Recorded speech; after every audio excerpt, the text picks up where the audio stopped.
A FENAPAF, Federação Nacional dos Atletas Profissionais de Futebol, reúne hoje 18 sindicatos estaduais em todo o Brasil. São mais de 14 mil atletas representados nos principais centros futebolísticos brasileiros. A FENAPAF participa dos principais debates em defesa dos atletas profissionais de futebol e também na orientação dos seus direitos e deveres.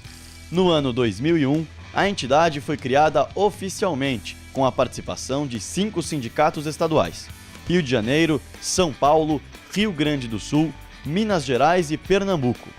A FENAPAF foi presidida inicialmente por Jorge Ivo do Amaral, do Sindicato do Rio Grande do Sul, depois por Alfredo Sampaio, do Sindicato do Rio de Janeiro, e hoje é comandada pelo presidente do Sindicato dos Atletas Profissionais do Estado de São Paulo, Rinaldo José Martorelli.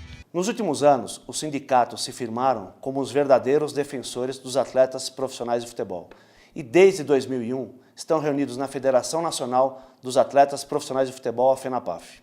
Agora você vai conhecer as principais conquistas sindicais, seja na área da saúde, seja nas relações de trabalho, que fizeram com que o jogador de futebol passasse a ser reconhecido como um trabalhador. Hoje, os atletas profissionais de futebol são reconhecidos na sua condição humana, não são mais tratados como escravos, como acontecia quando existia a lei do passe. O fim da lei do passe é, sem dúvida, a principal conquista dos atletas profissionais. A luta pelo passe livre começou em 1995, com o projeto de lei do deputado Arlindo Quinalha, que simplesmente extinguia o passe. Depois, prosseguiu com a nomeação do Pelé como ministro do esporte, sendo que o trabalho dos sindicatos foi fundamental, porque promoveu o debate público em torno da relação desumana que imperava à época. Antes, o atleta estava totalmente vinculado e preso ao clube, mesmo que outras equipes se interessassem por sua vida esportiva, e depois passou a ser dono de sua própria vontade. Na década de 1990, o jogador Jean-Marc Bosman passava pela mesma situação na Europa: passe preso e impedido de trabalhar. Em dezembro de 1995, o Tribunal da Comunidade Europeia lhe concedeu a condição de igualdade aos demais trabalhadores, lhe propiciando a livre circulação e a possibilidade de liberdade de opção de seu empregador. Essa sentença foi o marco para a extinção do passe em todo o mundo. Ruía, assim, o mecanismo mais perverso nas relações de trabalho futebolístico, que em muitas vezes se equiparava à própria escravidão. Bosman foi então trazido ao Brasil pelo Sindicato dos Atletas de São Paulo para participar de um seminário junto com Pelé, ministro do Esporte, e os presidentes dos sindicatos de São Paulo e Rio de Janeiro, Rinaldo Martorelli e Alfredo Sampaio. Um árduo trabalho de esclarecimento junto à mídia esportiva, o público em geral e principalmente a classe política sobre a importância da extinção da lei do passe aconteceu. Essa ação direta contou com o apoio da grande maioria dos deputados e senadores, que teve como resultado a promulgação da Lei 9.615, que extinguiu definitivamente o passe no ano de 2001. Outra grande vitória foi o pagamento aos atletas do direito de arena, que começou a ser repassado em 2001. Hoje, 5% do valor pago pelas emissoras de TV aos clubes, relativos à transmissão dos mais diversos campeonatos existentes em nosso país, são pagos diretamente aos atletas, por meio dos sindicatos estaduais, sem a intermediação dos clubes. A FENAPAF, através dos seus sindicatos filiados, faz anualmente mais de 4 mil pagamentos referentes ao direito de arena. Esses valores servem, em muitos casos, para socorrer aqueles atletas que ainda, infelizmente, têm os seus salários atrasados. Os sindicatos que efetuam esse pagamento são responsáveis pela retenção aos cofres públicos da alíquota do imposto de renda, valores esses que geram um montante de 3 milhões de reais anualmente. Em 2004, com o apoio de vários jogadores, os sindicatos conseguiram na justiça o direito a férias para os atletas. Hoje, são 30 dias de férias e o calendário do futebol é obrigado a respeitar essa conquista. Essa vitória, além de preservar fisicamente a saúde dos jogadores, melhora sensivelmente a qualidade do espetáculo esportivo.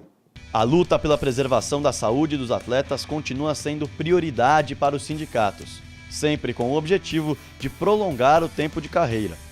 Desde 2002, a FENAPAF vem conseguindo atrasar o início das partidas durante o horário de verão, para evitar o desgaste excessivo dos jogadores. O mundo esportivo sabe da importância da TV para a sobrevivência do futebol, mas é preciso compatibilizar os interesses comerciais com a prevenção da saúde dos jogadores. Sabe-se hoje, através de vários estudos médicos, que há formas de minimizar o risco de colapso que possa vitimar o atleta profissional. São medidas simples que, se observadas, viabilizam a execução das partidas. E é nisso que a FENAPAF trabalha, e não somente em âmbito nacional. A entidade lidera a campanha contra as partidas da Copa às 13 horas e vem discutindo com a FIFA a marcação de jogos para esse horário sem nenhum cuidado e prevenção. E da forma como foi feito, a FENAPAF sabe que tem amplas possibilidades de paralisar o evento caso nada seja mudado, e o fará para defender a condição humana do trabalhador futebolista, mesmo que isso atraia a antipatia de torcedores por todo o mundo. A luta da FENAPAF se dá também contra os clubes que atrasam os salários dos jogadores. Um dos principais objetivos hoje da FENAPAF é fazer com que os clubes tenham a responsabilidade financeira. Porque clubes com enormes dívidas acabam atrasando os salários dos trabalhadores de futebol, que causam um grave problema social. Em São Paulo, o sindicato local conseguiu, numa árdua negociação com a Federação Paulista, inserir no regulamento da competição a punição para o clube inadimplente. Essa ação fez com que o histórico atraso no pagamento dos salários caísse a zero. A FENAPAF trabalha para que essa ação seja estendida a todos os sindicatos filiados, inclusive trabalhando o tema com o Ministério do Esporte. A FENAPAF participa ainda da campanha internacional da FIFPro, em protesto pelas atitudes violentas por parte de torcedores contra atletas profissionais. No Brasil, intermediou a mobilização em torno dos jogadores do Palmeiras, Corinthians e Santos, que fecharam o pacto de não jogar caso houvesse ameaça aos atletas profissionais. A sede da FENAPAF está localizada no Rio de Janeiro, na rua Professor Gabiso, na Tijuca. Tem uma subsede em São Paulo, no prédio do SAPESP. Todas as conquistas regionais também são muito importantes para o fortalecimento da FENAPAF. Nosso sindicato no Ceará obteve uma grande vitória e participa do Conselho Arbitral do Campeonato Regional. O sindicato do Rio Grande do Norte, numa ação junto ao Ministério Público Federal, fez com que os clubes locais passassem a ter a obrigatoriedade de recolher o Fundo de Garantia de Tempo de Serviço. Os sindicatos, sempre preocupados com o bem-estar dos atletas, desenvolvem projetos ambiciosos. No Rio de Janeiro, existe a Casa do Atleta para recuperação de traumas físicos, manutenção da forma física e orientações jurídicas. Tudo gratuito para atletas e ex-atletas profissionais. Em São Paulo, o SAPESP tem uma grande meta para os próximos anos: a construção de seu centro de lazer e treinamento em Peruíbe, a menos de 150 quilômetros da capital paulista, num terreno de 197 mil metros quadrados. Preocupados com os atletas fora do mercado de trabalho, os sindicatos desenvolvem projetos de recolocação profissional. O Sindicato de São Paulo criou o projeto Expressão Paulista, um núcleo de formação humana onde o jogador mantém a forma física e recebe tratamento para poder estar apto e ser contratado por um clube. A FENAPAF está assinando convênios com secretarias estaduais para que os nossos ex-atletas possam participar das atividades receptivas do Mundial de 2014. Em 32 anos de história, a FENAPAF alcançou resultados memoráveis, participando das entidades mais importantes do universo do futebol profissional. Em 2001, filiou-se à FIFPro, entidade internacional representativa dos jogadores profissionais de futebol, presente em mais de 55 países. A FENAPAF participa desde 2006 da diretoria executiva da FIFPro e do comitê de obras da entidade. No ano de 2002, a FENAPAF foi um dos fundadores da FAFPro, a Federação Americana de Futebolistas Profissionais, hoje divisão das Américas da FIFPro. Em 2003, o presidente Rinaldo José Martorelli foi nomeado para o CNE, Conselho Nacional de Esporte, órgão do Ministério do Esporte do Brasil, em reconhecimento ao seu trabalho à frente do Sindicato dos Atletas. Em 2004, a FENAPAF realizou seu primeiro congresso, onde discutiu os grandes temas nacionais ligados ao esporte. A partir de 2010, os congressos são realizados anualmente, ocasião em que se planeja todo o trabalho em nível nacional, se faz a prestação das contas financeiras e há imenso intercâmbio de informações e vivências locais. A entidade integra o Tribunal Arbitral da FIFA, que é o Fórum Mundial para a Resolução das Disputas Jurídicas das Relações de Trabalho dos Futebolistas em âmbito internacional.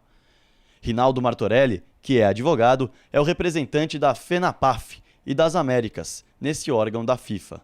Todos os atletas, estando empregado ou não, que procure aqui o sindicato, porque o que precisar, eles estão aqui à disposição. Muito obrigado pela correria que vocês fazem por nós aí no dia a dia. Valeu, um abraço para todos. Gostaria de parabenizar o Sindicato dos Atletas pelo trabalho, pelo esforço que tem feito por nós. Acredito que todos os jogadores são gratos pelo trabalho que você tem feito. Um abração. Todos vocês do sindicato, que tantas vezes pôde defender os atletas, na sua grande maioria, fazer o máximo pela nossa classe, eu espero que continue progredindo, fazendo mais e que a gente também possa dar, logicamente, apoio para essa instituição crescer cada vez mais. A FENAPAF é e continuará sendo um instrumento de luta mais poderoso em defesa dos direitos e conquistas para a nossa categoria, participando dos debates nacionais e internacionais, criando e mantendo os sindicatos locais, sempre em defesa da categoria. Lutamos para que os jogadores que nós representamos sejam reconhecidos não apenas como ídolos, mas como um trabalhador, igual a todo cidadão brasileiro.